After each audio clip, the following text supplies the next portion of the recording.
we've flown into Delhi. We went to the spice markets yesterday.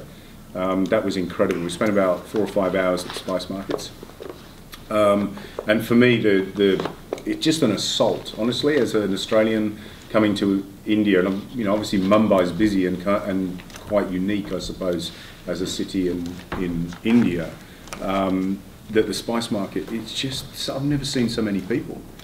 And because Eid's finished and Diwali's coming, it's just insane. So I bought some things to travel with.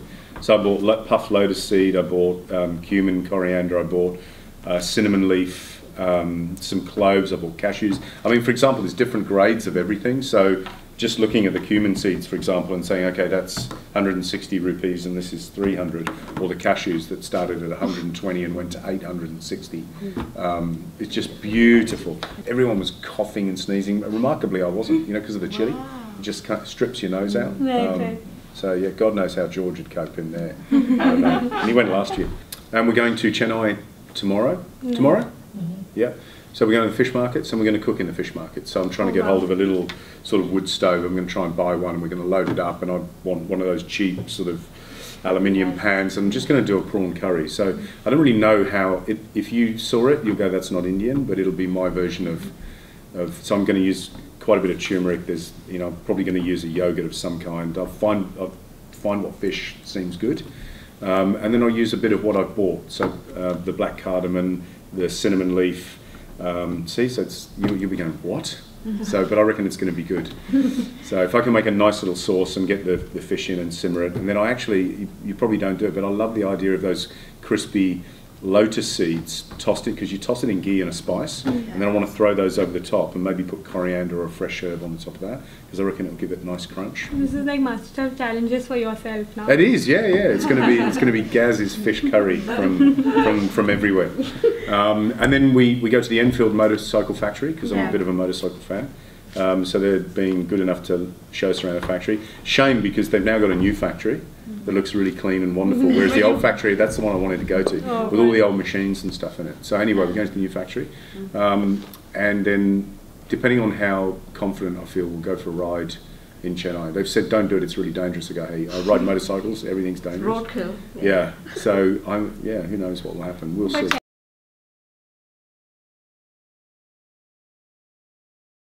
It was odd. We were sitting in a little, I don't know, the bicycles that they go around through the things, the rickshaws. So we were in rickshaws trying to get through the traffic, and people were actually walking past us and stopping, hey, Gary, where are you going? And I didn't actually think that was the demographic, because obviously a certain demographic is watching MasterChef. So I haven't really been exposed to much of that, just in odd bits in the hotels. So look, I'm hoping the show still is rocking. Series 6 for us in Australia is going to be interesting, because 6 years, it'll be the 11th series. So everything has an end point, and it'll be interesting to see how we can keep the Australian public engaged, because it underpins the other 30, 40 countries that Australian MasterChef's in.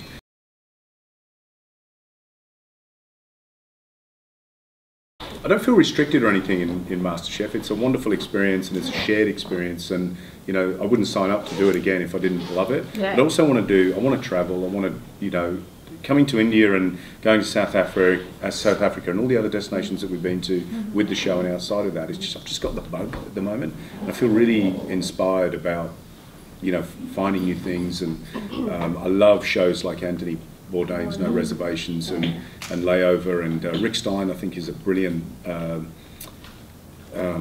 it's probably one of the best in the business in terms of this soft delivery of the way that he does in terms of food. And he's just been to India, and you come to a place like this and there's so much that I don't know. I'm not an expert in everything. I'm really good at French food, I know a bit of Italian food, I'm good at some Spanish dishes, but I'm not all other stuff, Indian food, Vietnamese food, I tend to play with. They go on as odd dishes on the menu. I use elements of it, but I don't profess to be an expert. So when I come to a place like this, it's all new. I'm like a food tourist. So I want to take that and be a food tourist and a human tourist as well, in terms of finding, like, what does it mean to you? Where do you come from? Tell us a story, when you were 4, when your mum was cooking, or something like that, that takes you in a different direction. So you just discover something about an individual and also a place, and then the food. And I'd love to dig my fingers in.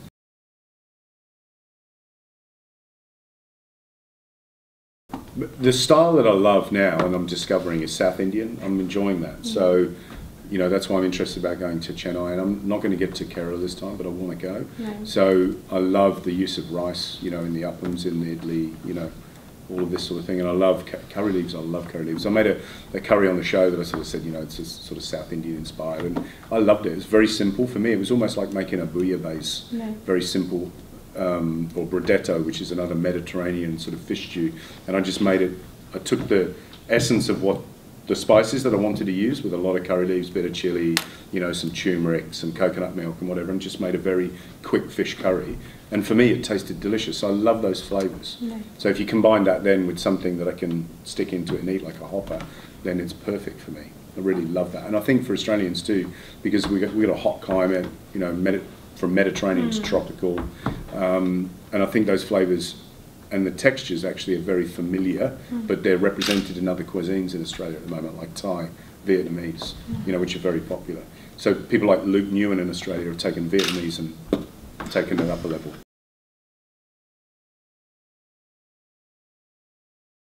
In my new book, I put paneer masala, because paneer butter masala, because when I came here last time, we went to Soham in Mumbai, and we had some amazing Gujarati food and little doses and curries and chutneys and things. And there was one particular dish, so when I got back, I tried to recreate that. And if I gave it to you, you'd go, "Guys, come on, what's this?" But it tastes nice to me. I love it. But I asked, you know, my Twitter fans, paneer masala, give me some ideas.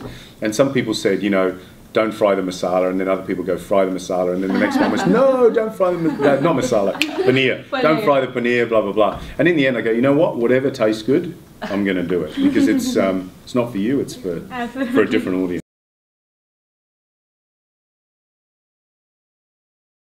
Most of the food that we've got in Australia came with a wave of immigration, which is mainly northern Indian, with all the troubles that happened between Pakistan and India, and etc. Where you've got those fuzzy borders.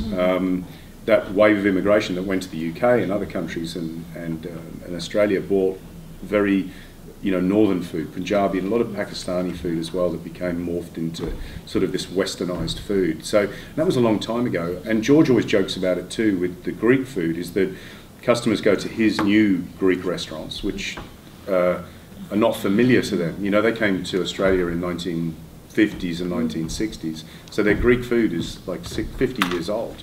And they'll come in and go, "This is not Greek." And he'll go, "When was the last time you went to Greece?" Because I went to Athens 2 weeks ago, and this is what's on the menus.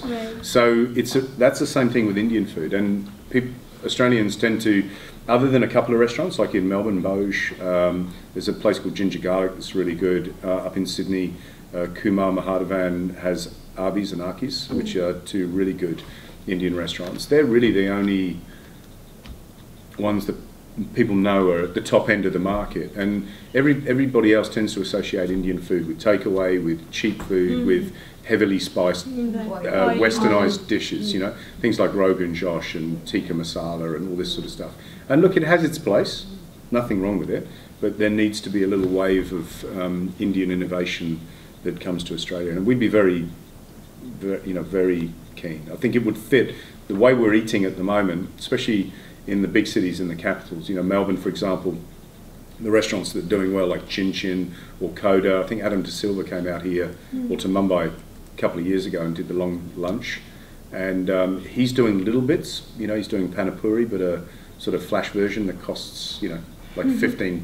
It's crazy. Whoa. Yeah, but he's doing little, like a long sort of, you know, little sauce thing with the coriander, you know, water in it, and a little tamarind syrup, and the little panipuris. And so people going, "Wow, this is amazing." And you go, "Yeah, you can get them for next to nothing on the street." So, but it's a sort of souped up version. And he's doing,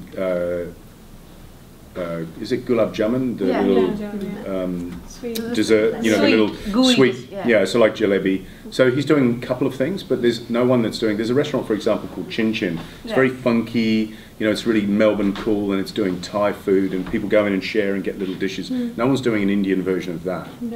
So I'd love to do that, but I don't think I have time. But I reckon if somebody wants to do it, give me a call. We'll do it. All right, okay. They'll have to work hard though. I'll put the money in.